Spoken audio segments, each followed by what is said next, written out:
अहो, तुम्हाला निर्जीव वाटणारी ही झाडं मुक्या भाषेत माझ्याकडे बोलत होती. भटजीने असं म्हटल्यानंतर मी क्षणभर थांबलो. मग त्यांना विचारलो, म्हणजे काय?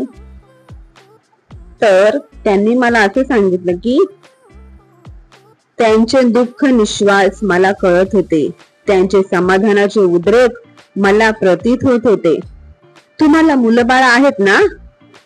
त्यांच्या आईला जाऊन विचारा, तुझी मुलं कोणत्या आधारावर जगतात, वाढतात, त्यांना काय मिळतं म्हणून ते हसतात, प्रसंगी रडतात देखील, पुन्हा हसतात. त्यांच्या मनाला कोणत्या गोष्टीमुळे चेतना मिळते? अन्न पाण्यानं का? नाही, पोशाखानं? छे, ती तुम्हाला असे सांगेल की आपल्या मायेनं, आपल्या प्रेमानं आपली बाळ जगतात आणि वाढतात. आपल्या सहवासात ती हसतात आणि टवटवीत होतात. आपली माया हेच त्यांचं जीवन केंद्र, तेच त्यांच्या स्फूर्तीचं निधान. मग त्या मुलांभोवती गरिबीनं आपलं जाळं पसरलेलं का असेना, एका प्रेमामुळे जीवन फोफावून जातं. ते नसलं तर ते शोषलं जाऊन नष्ट होतात. तसंच जमिनीचं असतं महाराजा. मातीला जर माया लावली तरच ती छान पीक देते. चांगल्या खताच्या राशीत जी शक्ती नसते ती आपल्या दृष्टीत असते, आपल्या प्रेमळ स्पर्शात असते. रोज तुम्ही झाडाच्या एका रोपाला हातानं स्पर्श करा, नेत्रानं त्याला कुरवाळू लागा, तुमच्या सदिच्छेनं रोज त्याला स्नान घाला, म्हणजे तुम्हाला असं दिसून येईल की कोणत्या तरी अदृश्य शक्तीने ते झाड प्रफुल्लित होत आहे, ते विलक्षण गतीनं वाढत आहे आणि तुम्हाला असा मजेदार अनुभव येईल की त्याच्या विकासाबरोबर तुमच्या अंतर्गत शक्तीचा देखील विकास होत आहे, तुमच्या आनंदाचं क्षेत्र वाढत आहे. भटजी एवढ्यावरच थांबला. जे जे रुचेल, जे जे स्फुरेल ते ते बोलून टाकावे हीच त्याच्या स्वभावातील प्रमुख सवय होती. त्यामुळे आपण काय बोलत आहोत आणि कोठे वाहवत आहोत याचे त्याला भानच नव्हते. आई वारली, वडील वारले, त्यांची फार इच्छा माझं लग्न व्हावं असं, पण बायकोची तळमळ अशी मला 20-22 वर्षांच्या वयापर्यंत लागलीच नाही. मग लग्न का करायचं? जमिनीची सेवा चालूच होती. एक दिवस मी आजारी पडलो. माझी सेवा करायला माझ्याशिवाय कोणीही नव्हतं. हाच विचार मला अधिक जाचक झाला. एखाद्या आजारात मी वारलो तर माझ्या कुळागाराचं काय होईल? ते कुणाच्या हातात पडेल? आणि नाही वारलो तरी आपल्या पश्चात काही वर्षांनंतर ते कुणाच्या हातात जाईल याची मला काळजी लागून राहिली. नाही, माझ्या कुळागरासाठीच मला लग्न केलं पाहिजे. कुळागरावर माझं जे प्रेम आहे, जी भक्ती आहे, त्या भक्तीच्या साम्राज्यातच माझी बायको वाढली पाहिजे आणि मला मुलं देखील झाली पाहिजेत आणि त्यांना मला दुसरं काहीही देता नाही आलं तरीही हा माझा ध्यास, हे माझं प्रेम त्यांना मिरास म्हणून ठेवता आलं पाहिजेत. माझ्या पूर्वजांनी हेच नाही का केलं? किती शतकं त्यांनी याच भूमीत काढली असतील कुणास ठाऊक. ते मरून गेले पण त्यांनी ठेवलेली ही भूमी अमर राहिली आणि त्यांनी ठेवलेला हा भक्तीचा वारसाही अमर राहिला. भूमीच्या प्रेमाची म्हणजेच मातीच्या मायेची ही ज्योत आपल्या मुलाबाळांच्या हृदयात अखंड तेवत ठेवायला नको का? हे विचार मनात आणूनच मी लग्न केलं. मुलं बाळ होऊन माझं घर कसं समृद्ध झालं, पण माझं कुळागर त्यापेक्षाही अधिक समृद्ध झालं. आणि सगळ्या गोमांतकात माझ्या कुळागरासारखं कुळागर सापडायचं नाही असे जो तो म्हणू लागला. मातृभूमीच्या मोठेपणाचं, औदार्याचं, प्रेमळपणाचं माझे कुळागर हे दृश्य स्वरूपच होतं. जमाना म्हणजे काय चीज आहे हे तुम्हाला माझं कुळागर पाहिल्याशिवाय कळणं शक्य नव्हतं. अशा या निरपेक्ष एकनिष्ठ सेवेत माझ्या आयुष्याची 60 वर्ष निघून गेली. जणू काय 60 दिवसच. जीवितातील सगळ्या आशा आकांक्षा बुडवून टाकणारा कोणता तरी उच्च ध्यास हृदयाने घेतला म्हणजे कालाच्या गतीची जाणीव माणसाला कुठं राहते. पण आयुष्याच्या उत्तरार्धात एक दिव्य माझी वाट पाहत बसलं होतं. एक दिवस मला सरकारतर्फे कळवण्यात आले की माझ्या जमिनीवर दुसऱ्याचा हक्क आहे. जमिनीला एक नवीनच धनी उपस्थित झाला. घरच्या मंडळींचा आग्रह म्हणून मी न्याय दरबारात भांडलो देखील, परंतु काहीही साध्य झालं नाही. मला वाटलं माझा प्राणच गेला. ज्या जमिनीवर मी जन्म पावलो, खेळलो, वाढलो, जिच्यासाठी मी सगळं विसरून माझं आयुष्य कष्टी घातलं, ती माझी जमीन दुसऱ्याची होणार होती.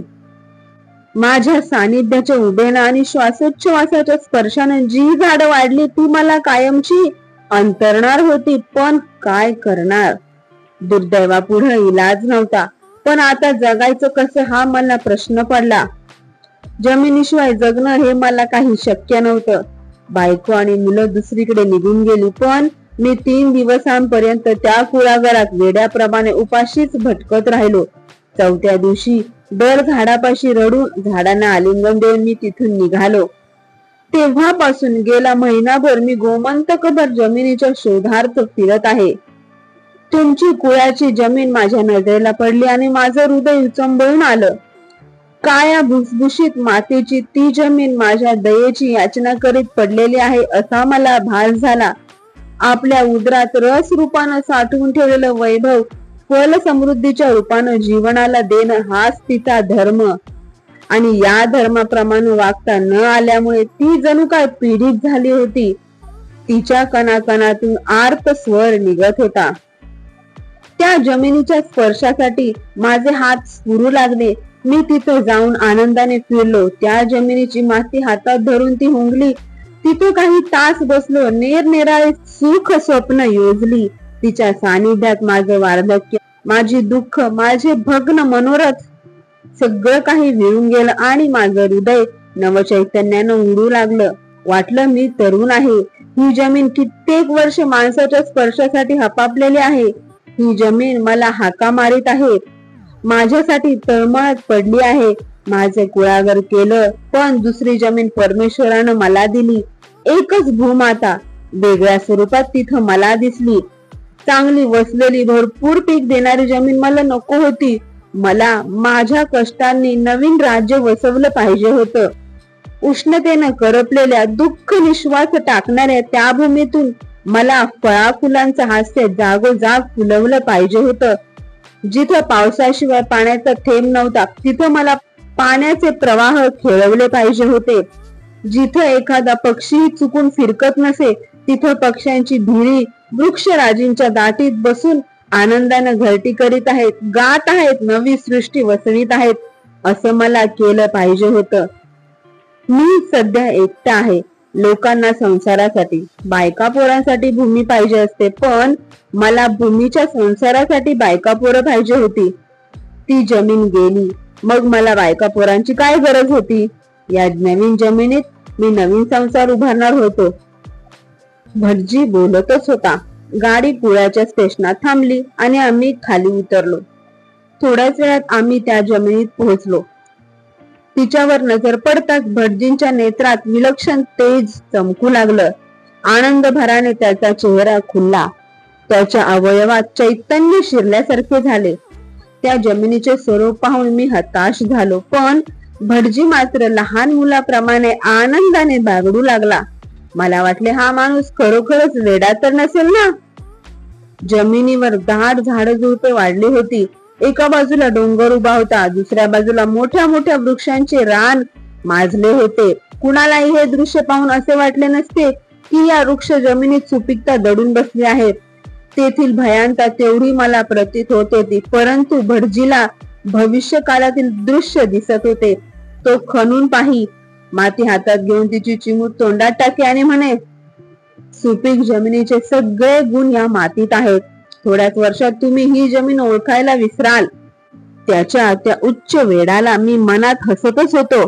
त्या रखरखीत जमिनीतून तो नवीन बाग कशी बरं उत्पन्न करणार याचे मला राहून राहून आश्चर्य वाटत होते. नंतर आम्ही पाणी पाहण्यासाठी गेलो. मैल 1.5 मैलाच्या अंतरावर नदीचा फाटा वाहत होता. तेथून पाठ फोडून आपण पाणी कसे आणणार हे त्याने मला समजावून सांगितले. एका वर्षानंतर भटजी माझ्या घराकडे आला. तो आता सर्वस्वी बदलून गेला होता. विजय वीराचे तेज त्याच्या मुद्रेवर खेळत होते. नेत्रातून पूर्वीची विफलता नव्हती. तो 25 वर्षांनी तरुण दिसत होता. तो माझ्या टेबला शेजारी येऊन उभा राहिला आणि आपल्या उपरण्याची पुरचंडी सोडून रुपयांची रास त्याने टेबलावर सोडली. मी आश्चर्यचकित झालो. त्याने कबूल केलेली खंडाची रक्कम मिळेल ही आशाच मला नव्हती. इतकेच नव्हे तर माझी जमीन त्याच्या हातून लागवडीला येईल याचीच मला शंका वाटत होती. माझ्याकडे पाहतच तो म्हणाला, ही तुमची खंडाची रक्कम, मोजून घ्या. एवढी रक्कम तुम्ही मला 1 वर्षात देऊ इच्छिता? यात काय संशय. आपली सोन्याची खाण तुम्ही माझ्या स्वाधीन केली, मग सोनं नसलं तरी ही रुपयाची नाणी मी तुम्हाला देऊ नयेत वाटतं? तुमच्या अपेक्षेप्रमाणे जमीन उतरली ना? माझ्या अपेक्षेप्रमाणे? माझ्या अपेक्षे पलीकडे उतरली. तुमची जमीन अतिशय सुपीक आहे हे तेव्हाच कळलं होतं मला. एवढंच की अजून तिनं आपलं खरं रूप दाखवलेलं नाही. म्हणजे मी केलेले संस्कार तिच्यावर नवीनच होते. त्यामुळे कल्पनेबाहेर तिथं खपूनही माझ्या मनाप्रमाणे 1 वर्षात जमीन उत्पन्न देऊ शकली नाही. तो थोडा वेळ थांबला. मी त्याला बसायला सांगितलं. इकडच्या तिकडच्या गोष्टी झाल्यावर तो म्हणाला, आता तुम्ही जमीन पाहायला केव्हा येताय? तुम्ही तिथं जाऊन नजर टाकल्याशिवाय मला समाधान लाभणार नाही. मी तिथे लवकरच येईन, पण तुमची बायका मुलं सध्या कुठे आहेत ते मला आधी सांगा पाहू. माझ्या प्रयत्नांनी वसवलेली जमीन माझ्यापाशी असताना मी त्यांना बाहेर कसा ठेवीन? सुरुवातीचे 4 महिने झाडं झुडपं मारून ती जमीन साफसूफ करण्यात घालविले. नदीला पाठ फोडून जमिनीच्या सगळ्या भागातून पाणी खेळवलं. मशागत झाल्यावर लागवड केली आणि मग मुलाबाळांना आणलं. सध्या माझी बायको, आमचे 4 मुलगे आणि 5-6 नातवंड बागेत किती आनंदाने काम करतात. मी आग्रह करून भटजीला राहून घेतलं. जमिनी संबंधी पुष्कळ बोललो. जमीन पाहायचे माझ्याकडून वचन घेऊन भटजींनी निरोप घेतला. असं करता करता 3 वर्ष कधी निघून गेली कळलंच नाही. या अवधीत मी एकदाही कुळ्याला पोहोचलो नाही. जमीन पाहण्याची इच्छा तर होती, परंतु इतर व्यापांमुळे एक दिवस मोडून कुळ्याला जायला देखील मला जमलं नाही.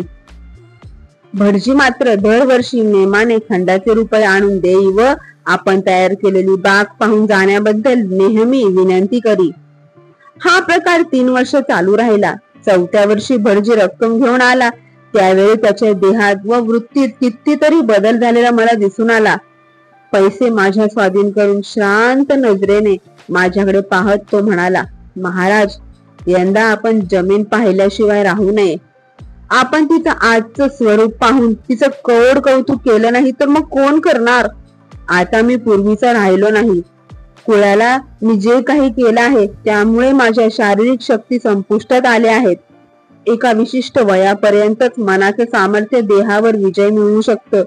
वार्धक्यानं आपली सीमा गाठली म्हणजे मग शरीराबरोबरच मन देखील विकल होतं आणि माझ्यासारख्या साध्या माणसाला देखील पलीकडची हुरहुर लागते.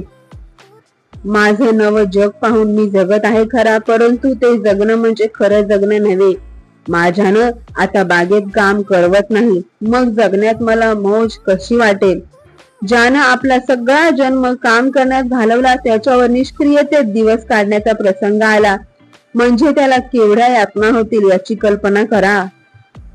सध्या माझी पावलं मरणाच्या दिशेनं वेगाने पडत आहेत. अशा वेळी आपण माझी बाग पाहावी व नंतर त्या बागेतच मी चिरकाल विश्रांती घ्यावी, एवढीच काय ती माझी इच्छा आहे. भटजीचा कातर स्वर मला असह्य झाला. हातातील काम अर्धवट सोडून पोशाख करत मी भटजीला म्हटले, भटजी, मला क्षमा करा. गेली 3 वर्ष मी तुमच्या उद्योगाकडे कठोरपणानं दुर्लक्ष केलं. आज मात्र मी तुमच्या बरोबर येत आहे. आणि योग्य वेळी आम्ही कुळ्याला पोहोचलो.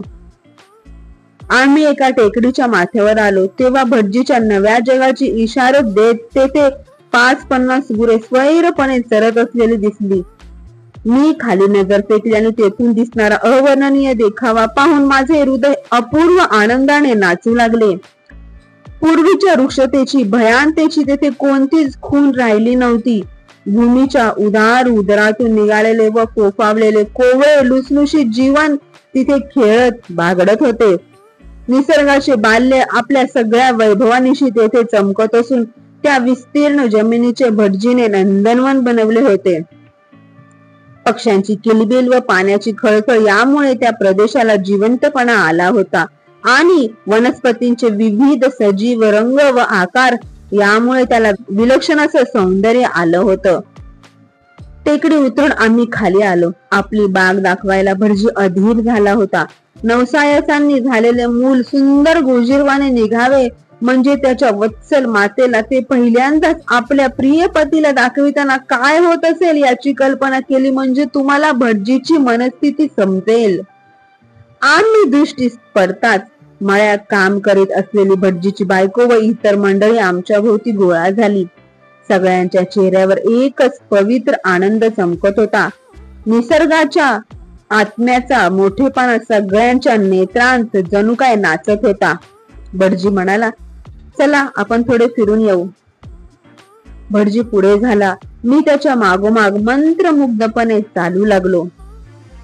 हे नाचणारं पाणी इथं आणायला किती कष्ट पडले असतील. तुम्हाला इथं दिसत असलेली कुळवाडी लोकांची ही 30-40 झोपडी त्यावेळी इथं कुठं होती. तेव्हा तर मी अगदी एकटा होतो. पाण्याशिवाय हा सगळा पसारा मांडता येणार नाही हे मला माहित होतं. म्हणून मी पहिले काही महिने खपून दगड धोंड्यातून पाठ फोडीत मी इथपर्यंत पाणी आणलं. पाण्याची पहिली धार या तृषार्त भूमीत पडली त्यावेळी मला किती आनंद झाला असेल ते गंगेला खाली उतरविणाऱ्या भगीरथालाच माहित.